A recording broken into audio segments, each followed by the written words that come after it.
please help spread the message of frequency-specific microcurrent by clicking on the like button. You can subscribe to us on YouTube or any podcast app. If you have any questions, please leave them in the comments. You can find the podcast transcription at frequencyspecific.com, as well as more information about frequency-specific microcurrent.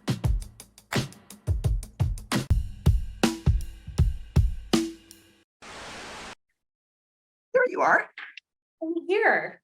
Hi. Hi. Yay, it's Wednesday. It is. It's my favorite day. However long it's been, we've 100 and whatever episodes, a year and a half. I am still as excited Wednesday morning today as I was like 100 episodes ago. How is that? How does that happen? I'm not sure. I don't know how we haven't run out of things to talk about yet. It's like that. What did Kevin just say? Kevin said, oh, good. I was afraid she was tired of it. Oh my gosh, never.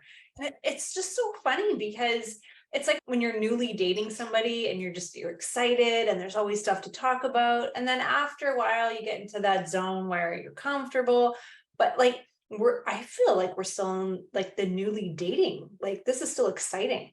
That's because I only see you once a week. Maybe Right. Is that the key? That could be it. Do you have a quote to start before I derail the train? I do. I have an idea, but we always circumvent everything back. So I'm not sure if this is paraphrased or not. This is a Hippocrates quote. It's not new. However, it feels very fitting apropos for this past 10 days. Before you heal someone, ask him if he's willing to give up the things that make him sick. Oh, yeah, absolutely. And then the challenge becomes when they arrive and they've already given up all the things that they think are making them sick. And then because I literally had patients on both ends of this spectrum, one who is willing to give up nothing and one who has done everything asked of them and nobody can figure this out. Yeah. And when they've already done the giving up stuff, they repair their emotional relationships, they eliminate gluten, milk, all the common allergens, they go for walks, they have good sleep hygiene, they've done all that. And that's my favorite part, because then you can say with a straight face, you've already done all the hard work. All I have to do is get you out of pain. And they look at you like one of those dogs looking at the television, huh? And then you run 40 and 10, subacute facets, supine cervical practicum, concussion in vagus, and it's done. And they went, is it going to last? I'll see you in 2 days and we'll find out. Probably not the first time, but it's never going to be as bad as it was when you walked in the door. Right. Okay. And you already did what it took to create the stable state that makes my job that much easier. I'm just going to interrupt before you go any further, because we have these starting points and everybody comes in at a different starting point, regardless if it's a new patient or somebody you've been seeing for 10 years. You never really know who's walking in the door when you see them. So sometimes the challenge is to bring down the emotional component before you can even lay hands on somebody. My athletes, my CEOs, they come in and it's just like, get in your body. Like I'm going to borrow that one from you. I've stolen a lot of things from you. And they're just like, 28 and 38. Let's just get you inside yourself. And then we can have a conversation of where you're at right now. Because so many people I've noticed are never really present. They're way ahead in the future or they're way in the past. And there's another phrase that you can borrow. You ready? Yes. You have to have a special credit card to borrow that kind of trouble from the future, because they're where they are now. They're scared, reasonable. Yep. And then sometimes they just tumble forward into a dystopian, disastrous, what if future. Yes. And it's none honestly, of that. Were you in the clinic this week? Because Monday and Tuesday, that is exactly what I was dealing with. This is never going to get better. I'm never going to feel the same. And it was just projection after projection. And I had to, thank goodness they were athletes, so I could use my long training run analogy. I said, I never walk out the door thinking how far 10 or 15 miles is. I'm just going mile by mile. And right now, today, we are going hour by hour, and then we're going to check in tomorrow. That is it. 24-hour increments. Yep. And sometimes even shorter than that. Sure. But it's so hard though. And I get it. I haven't had chronic pain, so I don't know. Oh, I have, which makes it easier. I Yeah. can say with a completely straight face, nerve pain absolutely sucks. And they go, what? Oh yeah. I've never had, knock on wood, full. Yeah, I have actually. I have been a 40 and 10 and an 81 and 10 patient, but not for years, because I knew what it was as soon as it hit and I knew what to do. I guess I should clarify chronic pain. Yeah. So one is just an average new patient I saw yesterday, sent by a friend. Yeah. And she says they've diagnosed me with fibromyalgia, and she circles all the points.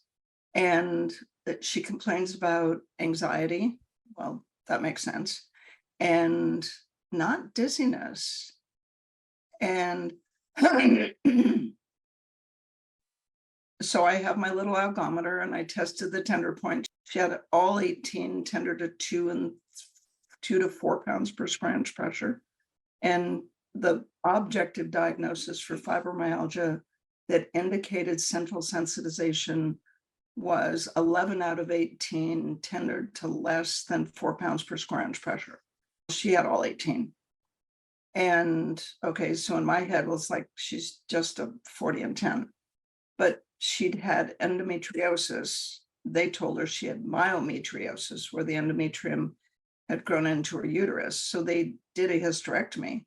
She still has wicked abdominal pain and low back pain as a result of that. So she said, yeah, I think they said I might have endometriosis. Okay, but I can't touch her belly until I get her body pain down and the central sensitization down. So she's got 4 appointments. So now she's 71 or 73. And I did her patellar reflexes, and they're +3.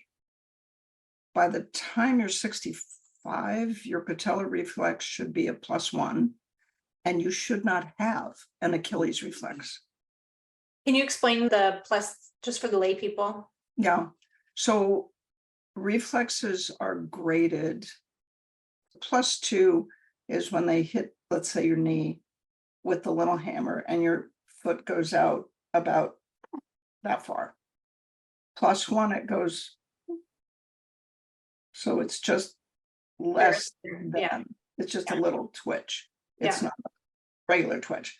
And a +3 is wow, it goes out. +3 with crossing, it goes, the one you just hit goes way out, and the other one does that too at the same time. +4 is it goes out and it doesn't stop. It just keeps popping. Right. So she had hyperactive reflexes. And the one thing I remember from geriatrics was that at the age of 65, you should not have an Achilles reflex at all. If you have one, that's abnormal. She's 73, she has an Achilles reflex, and she has a +3 hyperactive patellar reflex, which means something's not right in her neck. No auto accidents, but she spent 10 years as a labor and delivery nurse, moving beds, lifting 300-pound women onto the bed from the gurney to the delivery table. So she had a lot of lifting trauma, which will cause a disc bulge. No one has done her reflexes ever. She's a Kaiser patient. No one has done a sensory exam. No one has done an X-ray, much less an MRI of her neck. And then she said, oh, and I have so much trouble reading. I used to love to read, and now I can't read. I'm anxious all the time. I'm this, I'm that. I'm going. So as part of the physical exam, I do the vestibular screen, put a tuning fork in the middle of her forehead. I hear it in this ear. You don't hear it in both. No, just this ear. Air condition, aversive on the, ow, what was that? Aversive on the left, which means that, and she has tinnitus. Normal on this side. And then horizontal fields of gaze. She's suprasaccadic out and in both eyes. Wow. Are you sure you've never had an auto accident? No, ever had a head injury? Oh yeah. 2 years ago, I slipped on the ice and fell backwards and hit the back of my head on the ice. Now that you mention it, that is when I stopped being able to read. She had cataract things that she blamed. Anyway, so she's a 40 and 10 patient. So inflammation in the spinal cord, she has full body pain, and I need to be able to touch her. Can't touch her. And her pain level is a 6. So run that, ran concussion and vagus, and then I set up a separate machine hooked up from her neck to her abdomen, first running 40 and 44, quiet the inner ear, because just testing fields of gaze put her into an anxiety attack and made her nauseous. She sobbed through the first 20, 30 minutes, especially as the endorphins went up, she started crying more. Mhm. I just need to quiet down. So quiet the midbrain, quiet the inner ear. And then she started shivering as her endorphins went up. Mhm. So I ran quiet the sympathetics to turn down the shivering. So at the end of about 75, 80 minutes, her pain level's gone. Somebody told her that the fact that she couldn't move her hands, she had arthritis. She had one knuckle that was a little bit big. She had pain here in her thumb. And all of the practitioners that are listening, if you have pain in your thumb, what is it? C6. So I treated her for nerve pain. And then because she still had trouble making a fist, before we finished, I took the washcloth off of her abdomen and put it on her chest, and I ran quiet the nerves, and then hardening in the joint capsule, 217, in the joint capsule and the periosteum, and had her grab the washcloth.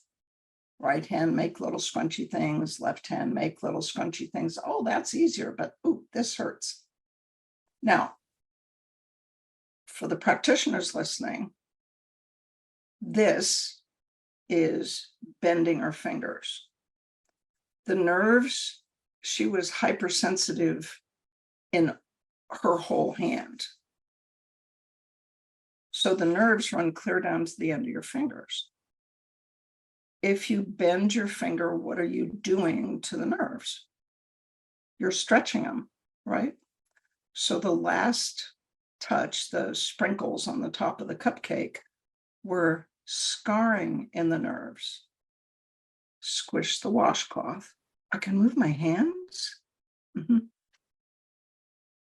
It doesn't hurt to stand up. Mm-hmm. And this is easy for glasses. And it's really easy for me to demonstrate because when I have my glasses off, I have Meniere's in my right ear. So if I look straight into the camera, you'll see that my left eye goes straight ahead and my right eye bends inward, about 5-7 degrees. I put my glasses on and my right eye gets straight. And I did that for her and she said, really? Yeah, the prisms will change the way the light hits your eyes and you're going to be able to read again.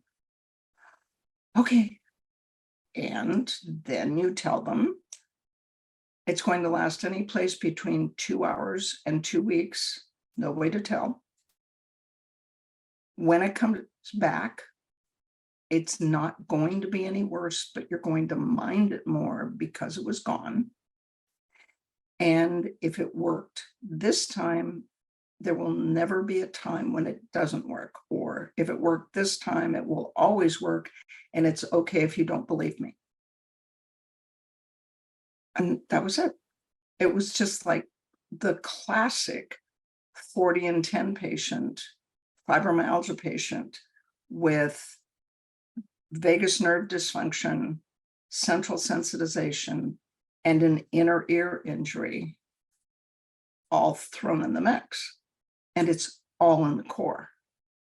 Yeah, I was just going to say, and this is like the basic stuff, which is crazy because it sounds very advanced, but this is a slam dunk for us. Mm-hmm.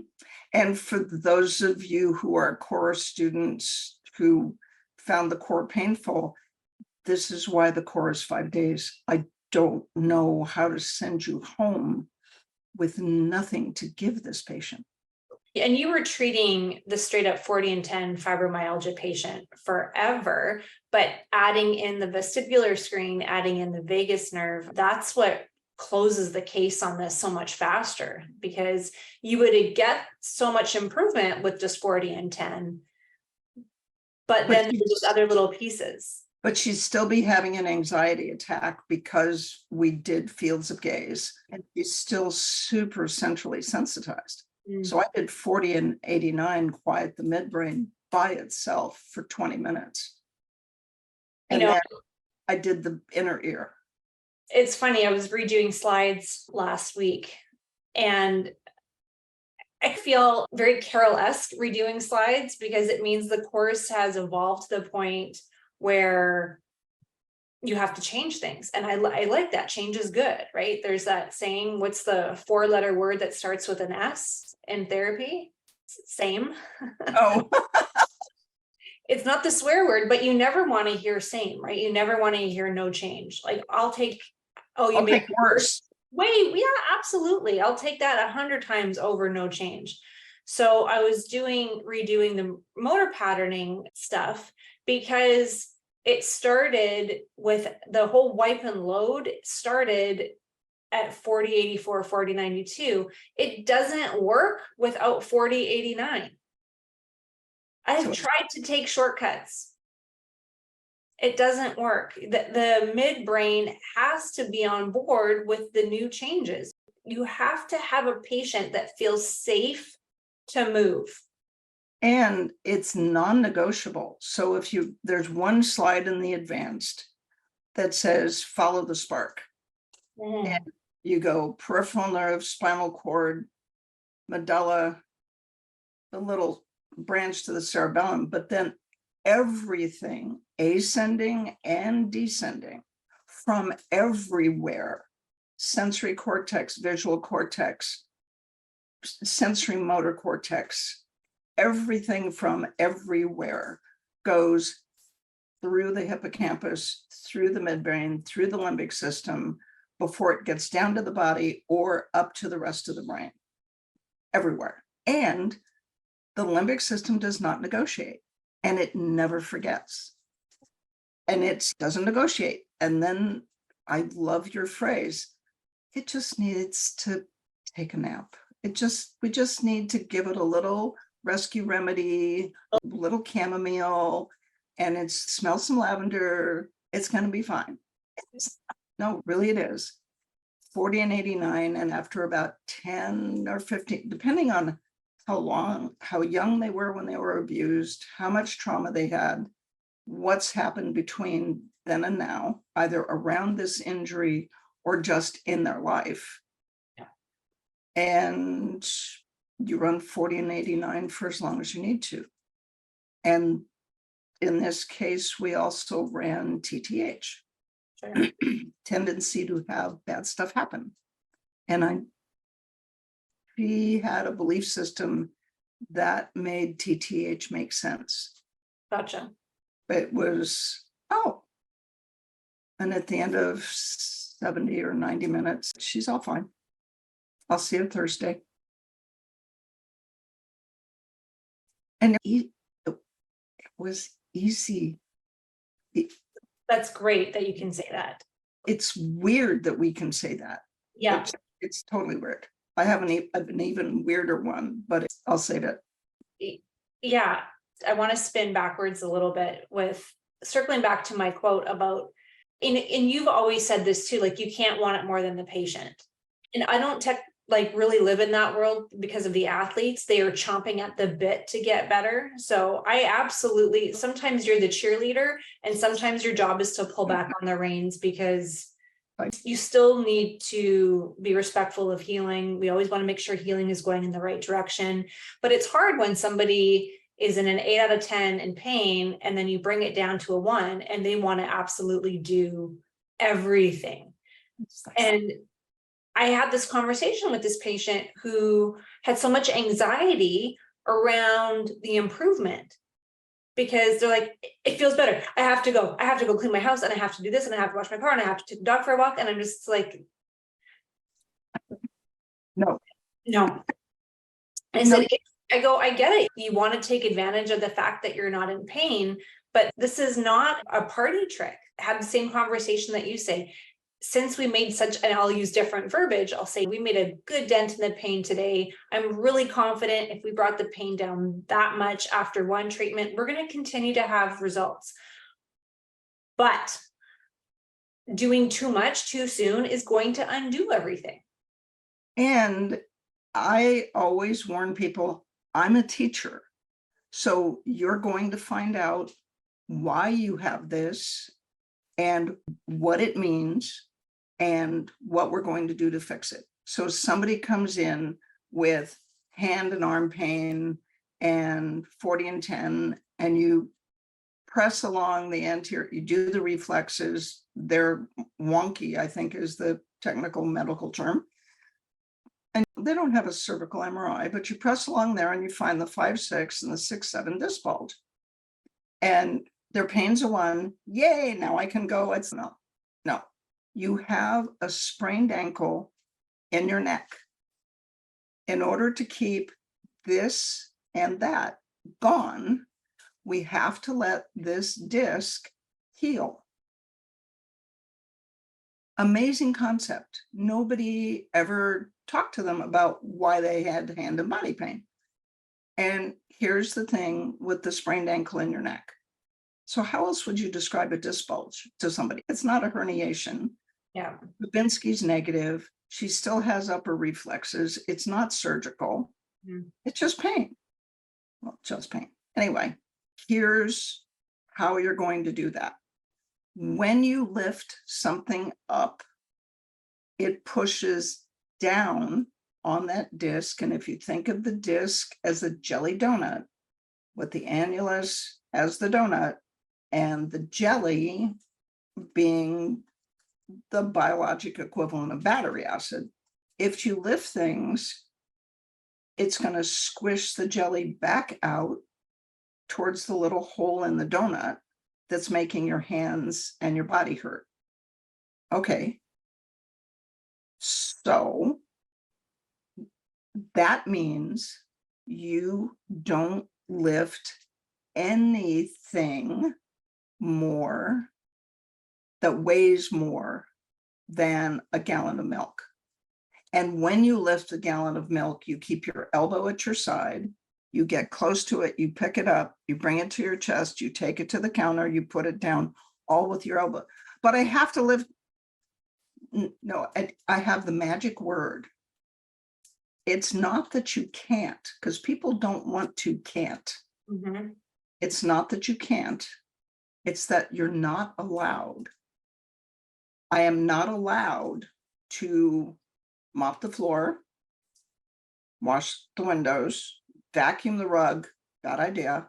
I am not allowed to lift my 2-year-old. I cannot bend over and do mommy. I can squat down, have him come to your chest, put your arms around him, keep your neck straight, stand up. Take him someplace sit him on a chair. You are not allowed to bend. You're not allowed. And it's like any sprained ankle. If we treat it twice a week for 4 to 6 weeks, and if you behave yourself, if we don't break it again, sprained ankles heal in 6 weeks. It's not that long. And the magic phrase to anyone who cares is, I'm not allowed. Ah, so you give them power. You put them in a comfort zone that you create by giving them details about what's wrong, what's causing what, how do they keep from breaking it again. So the patient that is allergic or sensitive to gluten and has joint pain or IBS or even Crohn's, but IBS, and won't stop eating wheat. Here's the thing. It's hard to bail out a boat while somebody's still shooting holes in the bottom of it. So you get to pick. Yep. Yeah, and that kind of goes with what our theme is. And I think for patients, this isn't, I'm not trying to blame anybody for not wanting to be better, but there are definite parts of the onion that all of us are reluctant to change. Again, going back to the athletes that are listening, they're indoctrined with how bad do you want it? And they're willing to, we talk about Joel all the time, our Olympic swimmer, who, when you realized it was gluten, there were a lot of things that you helped me figure out with Joel, because I was still it's the muscle back then. But they've also been taught more pain is more gain. Absolutely. So this is what you like, how bad do you want it? It's just they grind through it. And to borrow a phrase from one of my patients who's a psychologist, he talks about blowing through stop signs. And that's exactly what it is. They're so fixated on getting to this end point and who knows what that end point is. They're just, and for good reasons, are willing to make changes. But again, they're also willing to ignore things, because they just think it's part of the equation. And it's not necessarily just for athletes, right? There's a lot of patients that are just like, oh, I thought it was just part of that. I just thought it was part of this. No. When nobody's ever talked to them. No. So when you look at the core, 50% of it, if you look at the slides, there's 1,076 slides in the core. Fully 400 or 500 of them are diagnosis or history. And sometimes it's just nobody ever told them that this caused that. Right. Wait, you mean lifting my 2-year-old and mopping the floor and vacuuming? Yeah, my arms always hurt more after I vacuum, but nobody ever told me why. Okay. And there was a thing that you said that fell out of my brain. They blew through stop signs. It can be a good thing or a bad thing, because they're just so used to the no pain, no gain. Yeah.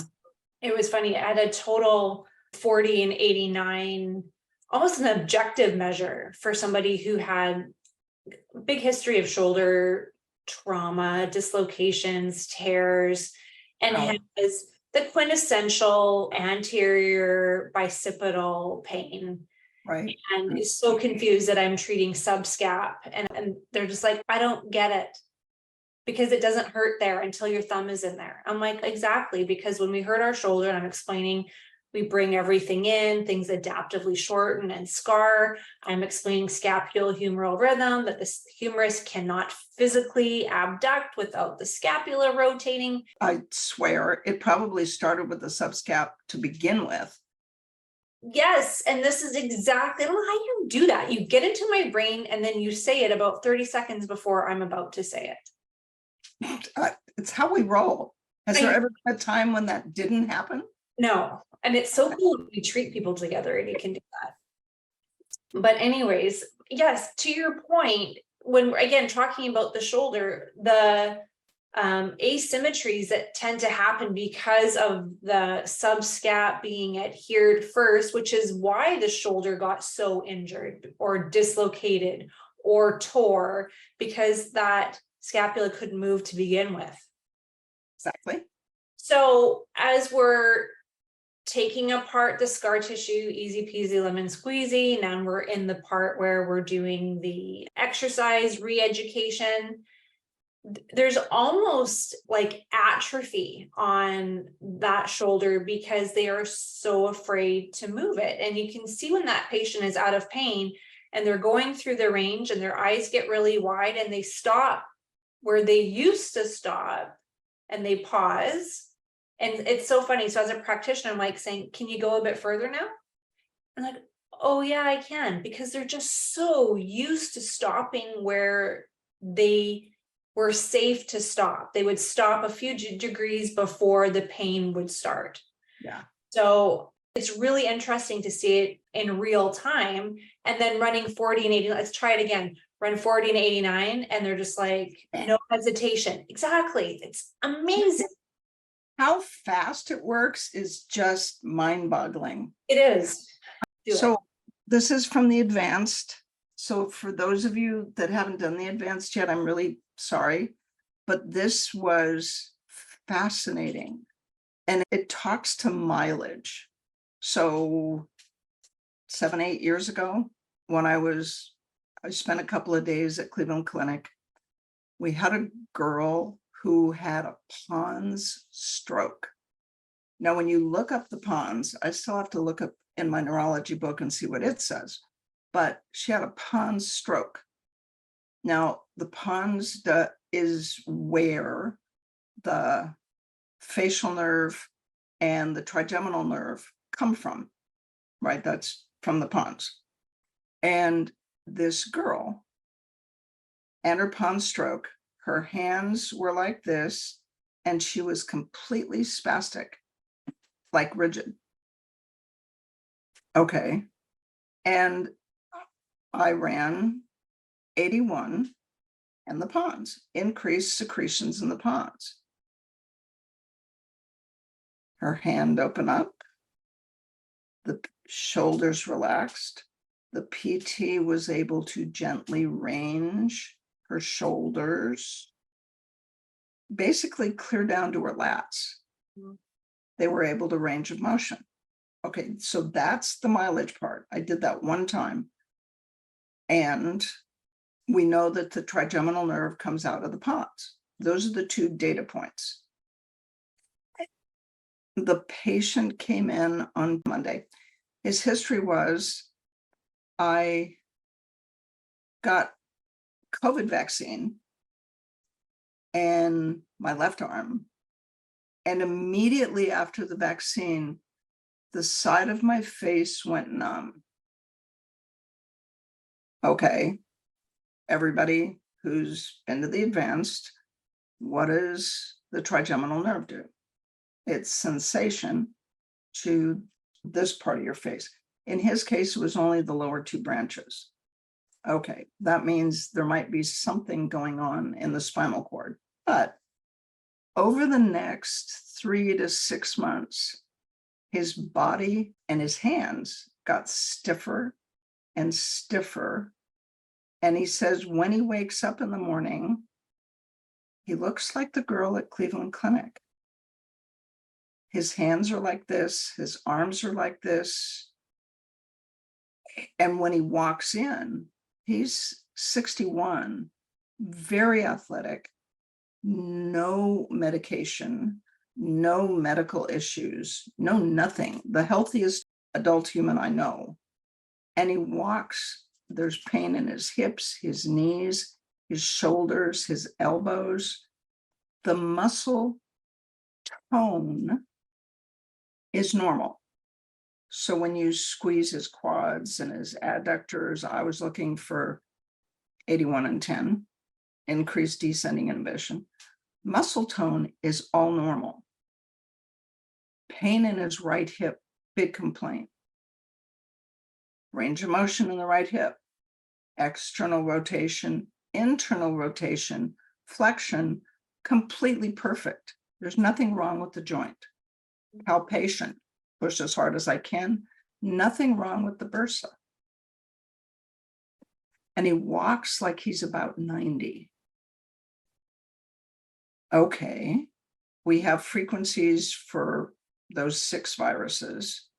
We have frequencies for the toxins, the disinfectants that they use in the 2 vaccines that he got, the polyethylene glycol, a frequency for toxicity. Left side of his face, right side of his body. And that's, never mind, but that makes sense because of where those fibers cross in the brainstem. So I ran the frequencies for the virus and the toxins in the ponds. And it worked.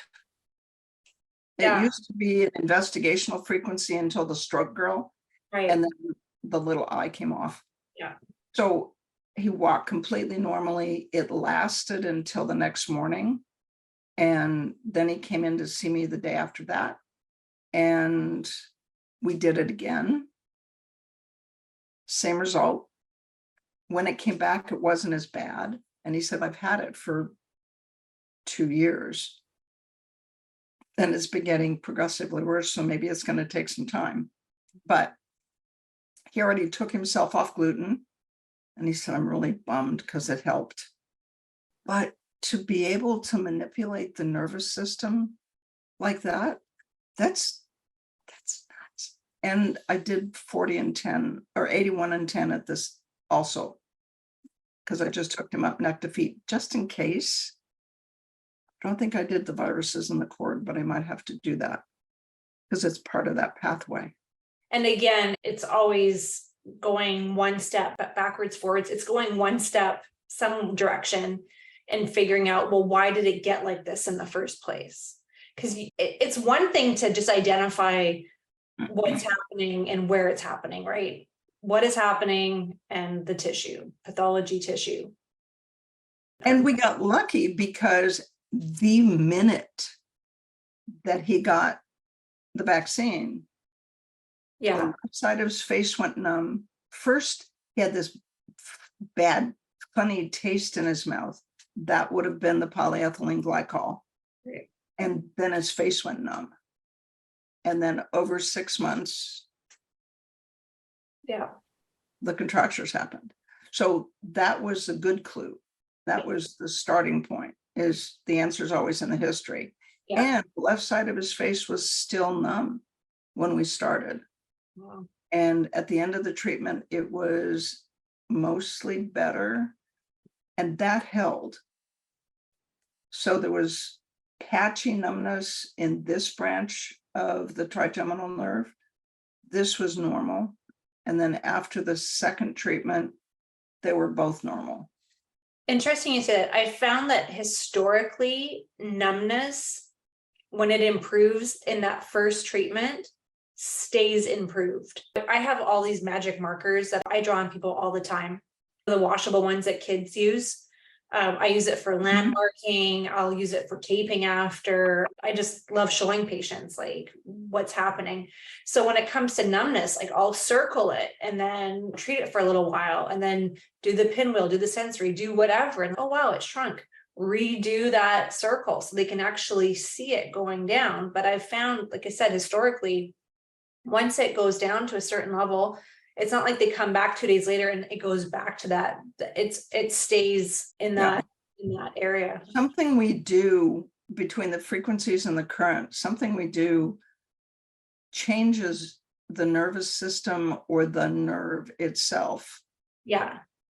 Permanently.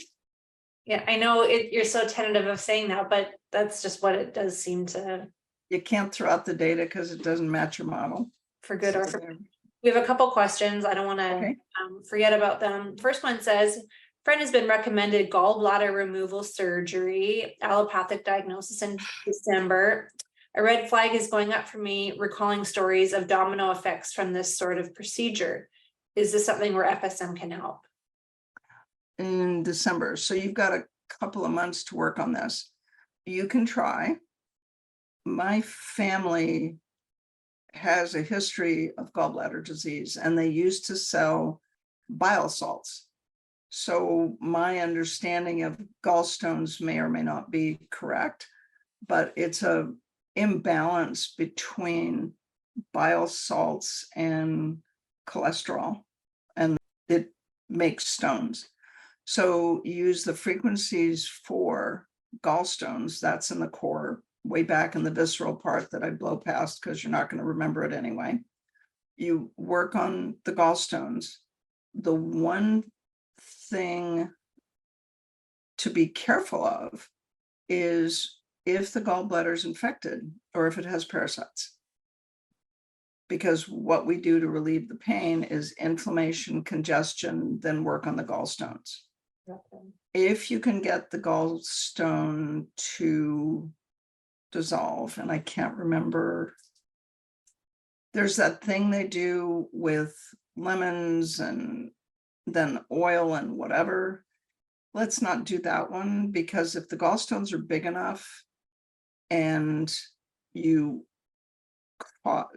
drink, the last part of that procedure is drinking olive oil, and you cause the gallbladder to have this big contraction, that doesn't go well. That moves the surgery up from December to tomorrow night.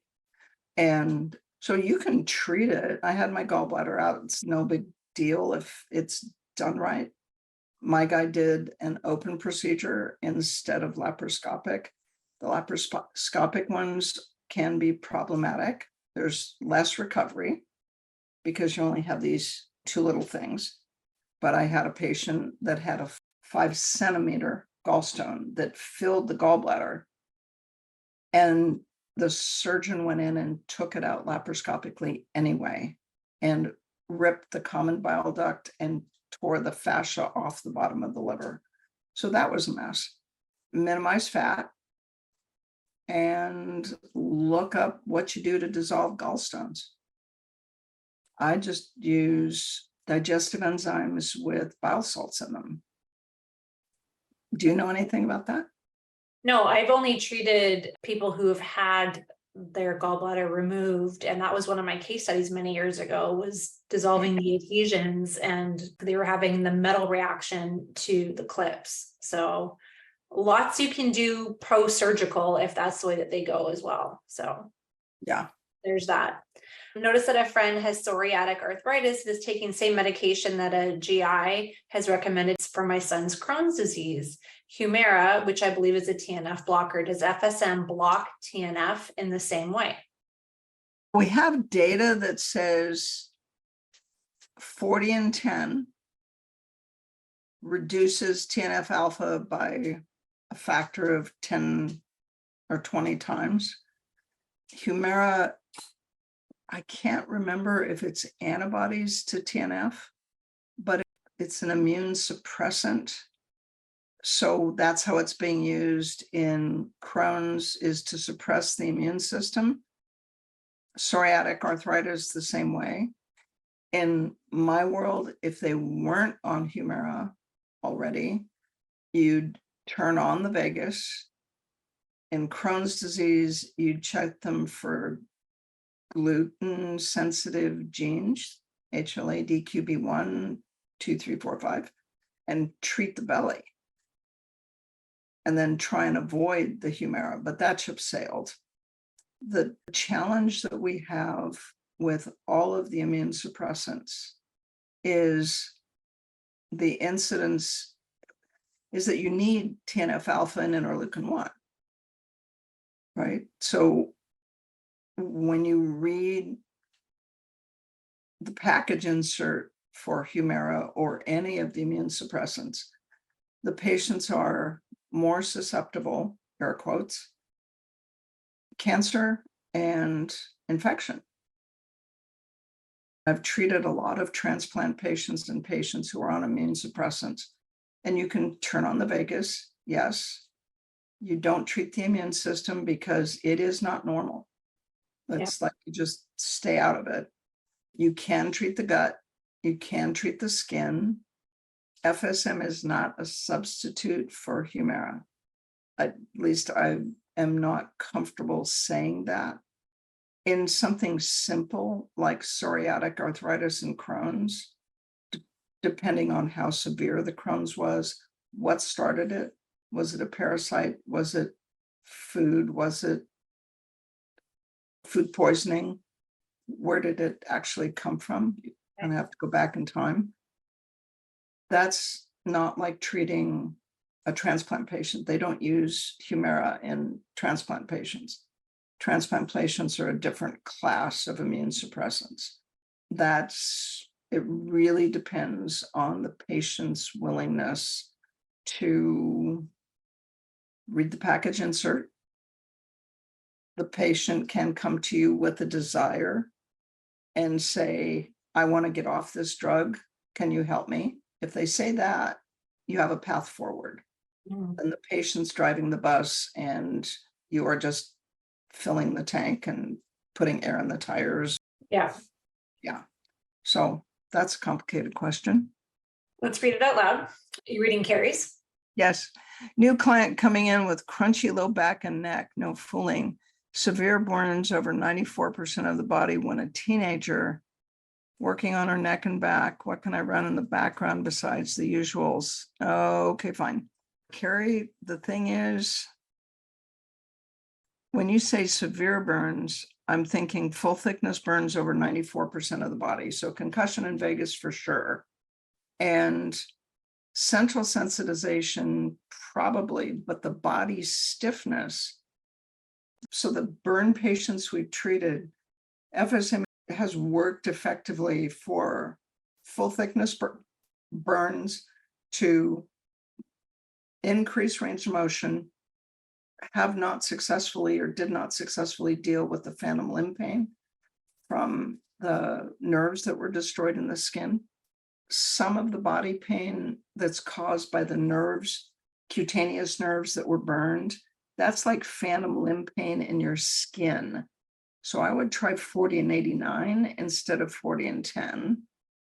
And there's the kind of rigid tape, not the stretchy tape, not the kinesio tape, but they call it rock tape. No, rock tape is stretchy. It's probably that you go the non-stretchy stuff. Yeah. Okay. That's what their skin is doing. And so the motion in the muscles in the low back, the abdomen, the neck are completely inhibited. Working on the neck and the low back is like rearranging the deck chairs on the Titanic. Makes you feel better, but it's not going to change the outcome. So if that patient walked in, you can run in the background neck pain, low back pain, unattended, and then start on the skin in the neck, skin in the abdomen, skin in the back. We actually used the 58s back when I did the study in 2003, but 13 and 77, 13 in the connective tissue, the basement membrane, 13 in the skin, 13 in the blood supply, scarring in the blood supply, and sclerosis in the adipose. So the subcutaneous fat gets crisp. And then for the body pain, try 40 and 89 and see if that works. Yeah. Because back then I didn't know anything about phantom limb pain. So what you're going to be running in the background is 40, 89. 40 and 89 and neck pain and low back pain. Those on custom cares. And then your manual work is all in the skin. And it's at least twice a week for 6 weeks. When you take it apart, it won't come back. That's the good news. But so we have data that says that. And Alf, I think, is talking about gallstones, orthophosic acid. Okay, what he said. If small stones. If the stones are small, if they're big, and you can use that in conjunction with FSM. And there's another comment he wrote at the bottom saying, you are correct that the gallbladder flush, it should cause stones to clog up into the duct and elicit emergency surgery. Thank you. Oh yeah, it's like bad. It's bad. Louise had a comment. It sounds like she was using the converter Converter? the telephone line. So that kind of reminds me of what the converter looks like. But she's going to start using wet towels now, confused how to attach the large alligator clips on 2 towels. Bumblebee would be on 1 towel and your Christmas tree would be on the other. That's right. And the other thing, Louise, is just order a new set for the converter. Contact PDI and they'll talk to Reset and see if they can get you a replacement set. You can't just order off of Amazon. It's not a phone connection. It's wider. It's like an Ethernet cable, I think, right? Which one? For the Converter? converter. It's not a phone jack, it's wider. Yeah, I think it is an Ethernet. Yeah, I think it's wider. No, they're not. The original ones were like phone connectors. The new blue ones are wider on the new units. Right. Yeah. So it depends on what your converter looks like. If it's a little black one, it is phone cords, but you should still go through PDI and they'll contact Reset and see if they can get you replacement leads.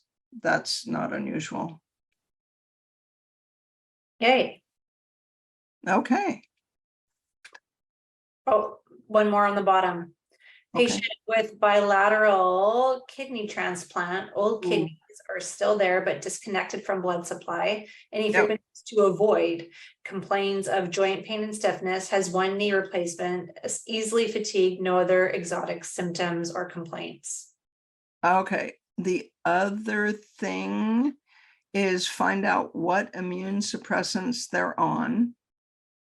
So it'll be cyclosporin or something that starts with a T and something that starts with an M, because I just had a kidney transplant patient. They do leave the old kidneys there. They're not disconnected from the blood supply. They're disconnected from the ureters. They don't just leave rotting kidneys in your body. Thank God. Frequencies to avoid is you just don't do anything to the immune system. Joint pain, stiffness, easily fatigued. I look up the side effects of the immune suppressants that they're on. My guy, his hands were cold. And the immune suppressant that he's on is cyclosporin. And it leads to a peripheral neuropathy that isn't pain, it was tingly, but it feels cold. The physical temperature, when you measured, with the temperature gun, back of his arm, back of his hand was actually warmer. The tips of his fingers were 5 degrees colder. And cyclosporin reduces interleukin-1. And there's actually an article on how it is that it affects the small blood vessels, constricts them without doing it by affecting, so it doesn't affect the sympathetic nerves. But there's something about that drug that made his hands cold. I worked on him 5 days in a row. It helped his low back pain, helped his neck, did all that. But you don't get to vote. When you have a transplant patient, you don't treat the immune system. That's a given.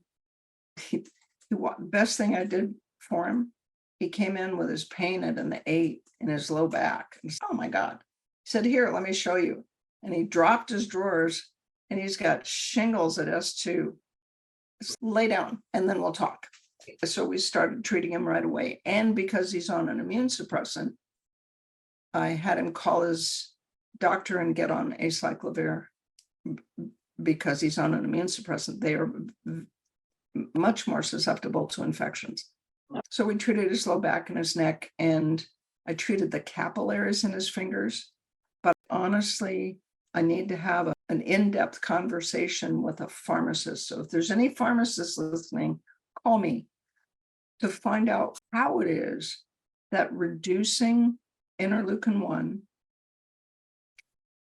causes vasoconstriction not mediated by the sympathetic nervous system in the fingers and toes. It's very interesting. And I read the paper, and I'm pretty good at reading papers. Yeah. Complete Greek. Wow. I understood the words Yeah. individually, but the sentences, nope. My alarm's going off. This is crazy. You are not here next week, or you are? Because you're already traveling. When do we leave? I think we are here next week. I think we leave on Thursday, so we will be here on the 11th. Yay. We leave Yeah. on the 12th, and then we're gone. We arrive home at 1 o'clock in the afternoon on the 14th. My body will be here on the 15th. My brain will be someplace over the Pacific, and I'll show up and do the best I can. Yeah. You know, I will have all the nuggets for you anyways. You'll just have to follow my breadcrumbs. We'll stay in touch.